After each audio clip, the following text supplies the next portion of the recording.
Confession time. Confession time. I've been making videos for quite a while now for this channel, and I realized something. That I have not just sat down and talked with you. That's not good, because you guys are the whole reason I make videos in the first place. And I realize I may not have a crap ton of subscribers or even a whole lot of views compared to other videos on YouTube, but it's a lot to me, because each and every subscriber and each and every view on one of my videos means that someone, one of you, has taken time out of their busy days to watch something that I made. And that means a lot to me. So why wouldn't I sit down and talk face to face?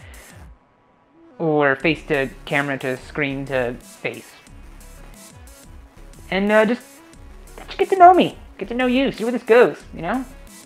So this will be the first of many videos where I talk. I figured I'd start it off with a director's commentary of my latest film, Avatar Next Wave. So, hope you enjoy it. If you haven't seen the film, make sure you go here, check it out. And without further ado, let's get started. So I actually came up with the idea for this video. It was the day that I watched the last episode of The Legend of Korra. And I was just so upset. I didn't want the series to end. I didn't want the universe to end. And so I thought, man, it'd be cool to have an actual live-action adaptation. And so I searched, YouTube, and didn't find any that were up to the quality of something that I was thinking of. Of course, there's M. Night Shyamalan and Ding Dong's absolutely terrible excuse for a feature film. And so I decided, why not try it? Why not take a stab at it? So I was actually mowing my grass that day, and I came up with the whole concept for the 100 years in the future kind of thing, and that was that. Started getting a crew together and started looking for actors. So this intro, I actually ended up making several weeks before production even started. I was just so excited to get the film made, get it out there, and so before we even started filming, I started doing all the 3D modeling. I found a voice actor online, and he did the voice for it, and I think it came out really well. I think it's a nice punchy intro to the film, catches your attention, so yeah. So we open up on this shot of our main character here, Rohan, and his student, Teo.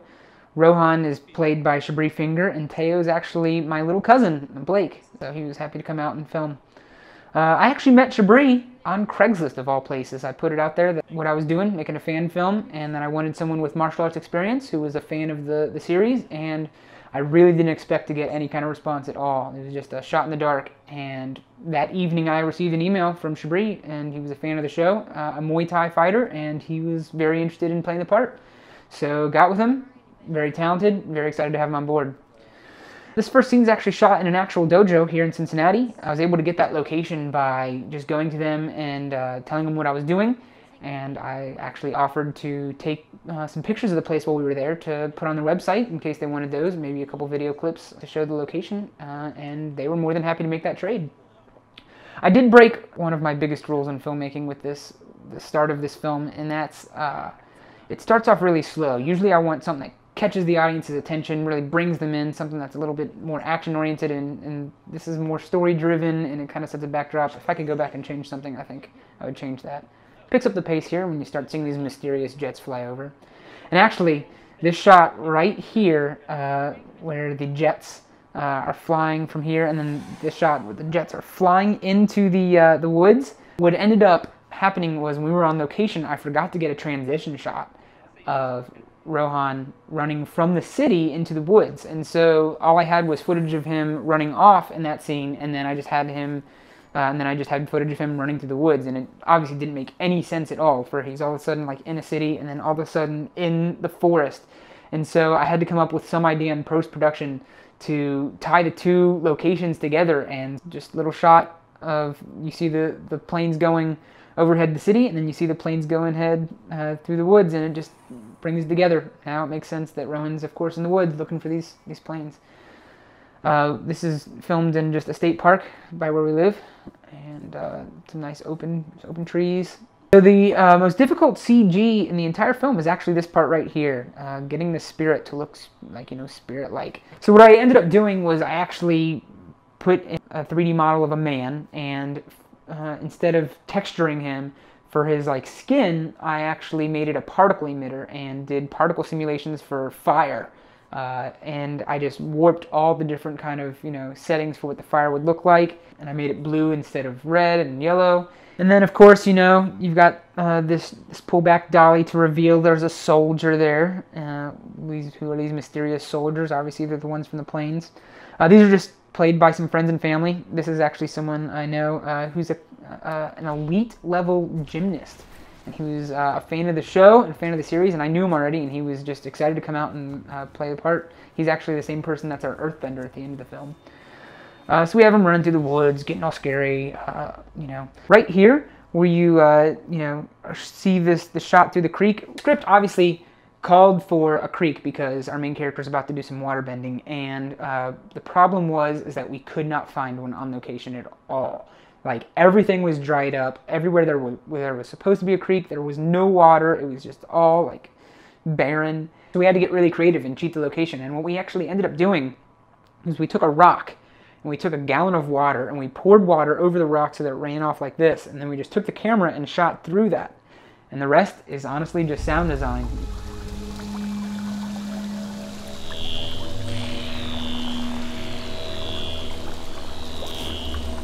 We just make sure that we don't get the creek in any shots of the rest of this entire scene. And since they're standing on a bridge and you hear it and you previously saw something that looked like a creek before, your brain just makes you think that there's a creek there. And it ended up working really well. I'm really happy. I was getting kind of nervous when we got on location and couldn't find a creek. So you can kind of see we're in like a lull of the like action. We had like a high action thing where they're shooting at the spirit, he's running through the woods, and now we kind of bring the action down a little bit. I'll talk a little bit about that here in a second. But this fight scene is actually something that we choreographed the day of, run out of daylight, so we had to just do it really quickly. And I think some things can be tightened here and there, but overall, I'm pretty pleased with it. We have, Ian, our gymnast here, doing a little flip and tuck, landed on some sticks. He actually hurt his back and got cut. And the other guy lands on some stunt mats right there. But, goes to show, make sure that you're being safe with your stuff. So the action picks back up again here, and one thing that I wish I could change about the film in the way that I wrote it is that it goes from this like roller coaster of hills of action and calm, and none of them are long enough to really keep your attention. And so one thing that I would change is make it an actual like slow rise, and the action gets more and more as the film goes along. And so you live and you learn. So here we go with the water, just did some particle simulation, and this is all stuff I had to practice months and months before we went into production to make sure that I can do it, because I obviously didn't have the money to hire a CG artist, but come out looking pretty good. The toughest part about water is the texture. You can get the particles to make it look like it's flowing like water, but you have to make it look like, it's actually refracting the light and getting the right reflections from the sunlight. It was pretty tough, but I learned a lot doing it. That's my least favorite VFX shot, where the water comes out of there. I just don't think it looked too well. That's why I cut it so fast. And of course the cliche, stuck in an alleyway with some brutes. What's he gonna do? He's gotta find a way to outwit him, get out of the situation, pulls up some water, shoots it at him. Oh, what's this? This is another fight scene we choreographed on the day. You can kind of see the sun starting to get low, so we were running out of time on location, and we just did it all on the spot. The guys were great. So what's funny here is this is Ian. This is the same guy that's a gymnast, and so he's the guy, the last soldier that you fight, and he flips and gets knocked out here. But it's the same actor that plays this earthbender, so we had to replace him in the with another soldier to lay down there and act like he was knocked out, and have him change costumes and, film on a budget. He's a completely different character now because he's wearing a different costume and not wearing a mask. That's what you got when you only got 4 extras to work with. And so, little fight scene here at the end, some CG, some tough looking poses, and of course this was a proof of concept video, so we didn't feel like we had to tie the whole story together, but just kind of end it, and that's that. Thanks so much for watching. I hope you enjoyed it. I hope you found something interesting in this video. I hope you learned something. If you have any questions or comments, just make sure you leave them below, and I'd be happy to respond to those. And here in the next video I'm going to make is actually going to be about the cinematography that went into shooting this thing. Thanks so much.